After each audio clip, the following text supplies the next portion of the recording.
ಶ್ರಾವಣ ಮಾಸದ ಕೊನೆಯ ಶನಿವಾರದಂದು ಎಲ್ಲರೂ ಫ್ರೆಂಡ್ಸ್ ಸೇರಿ ಆಂಜನೇಯದ್ರ ಕಡೆಗೆ ಪ್ರಯಾಣ ಬೆಳೆಸಿದೆವು.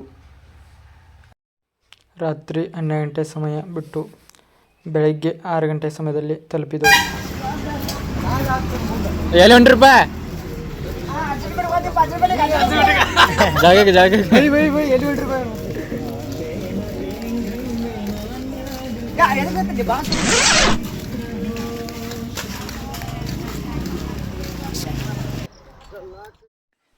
ಹಾಗೆ ಮುಂದಕ್ಕೆ ಹೋಗಿ ಸ್ನಾನ ಮಾಡಲಿಕ್ಕೆ ರೆಡಿ ಆದೆವು.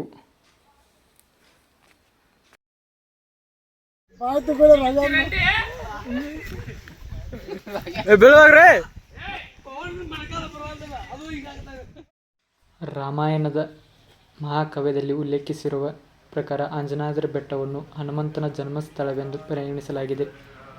ನಮ್ಮ ಹಿಂದೂ ಧರ್ಮದ ಪ್ರಕಾರ ಹನುಮಂತನು ಆಂಜನೇಯಗೆ ಜನಿಸಿದನು. ಆದ್ದರಿಂದ ಹನುಮಂತನನ್ನು ಆಂಜನೇಯ ಎಂದು ಕರೆಯಲಾಯಿತು. ಹೀಗಾಗಿ ಈ ಸ್ಥಳವನ್ನು ಆಂಜನೇಯದ್ರ ಬೆಟ್ಟ ಎಂದು ಕರೆಯುತ್ತಾರೆ. ಇದು ಸುಮಾರು 570 ಮೆಟ್ಟಿಲುಗಳನ್ನು ಹೊಂದಿದೆ. ಶ್ರಾವಣದ ಕಡೆಯ ಶನಿವಾರದಂದು ಎಲ್ಲಿ ನೋಡಿದರೂ ಜನವೋ ಜನ.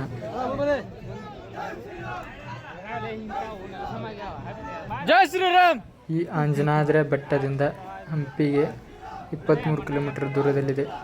ಆಂಜನೇಯದ್ರ ಬೆಟ್ಟದ ಮೇಲೆ ನಿಂತು ನೋಡಿದರೆ ಹಂಪಿಯಲ್ಲಿರುವ ದೇವಸ್ಥಾನಗಳೆಲ್ಲ ಕಾಣಿಸುತ್ತದೆ.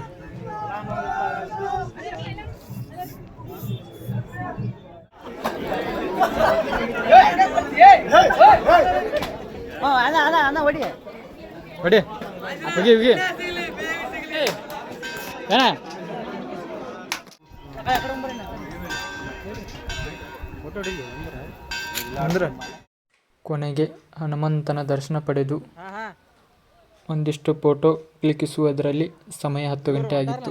ಹಾಗೆ ಕೆಳಗೆ ಇಳಿಯಲು ಪ್ರಾರಂಭಿಸಿದೆವು.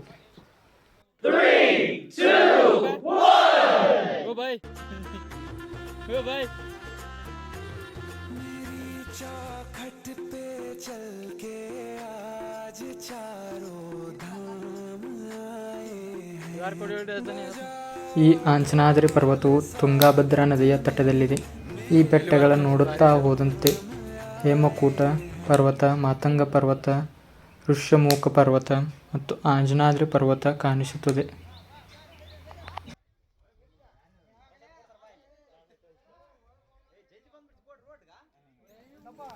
ಈ ವಿಡಿಯೋ ನಿಮಗೆ ಇಷ್ಟವಾದರೆ ಲೈಕ್ ಮಾಡಿ.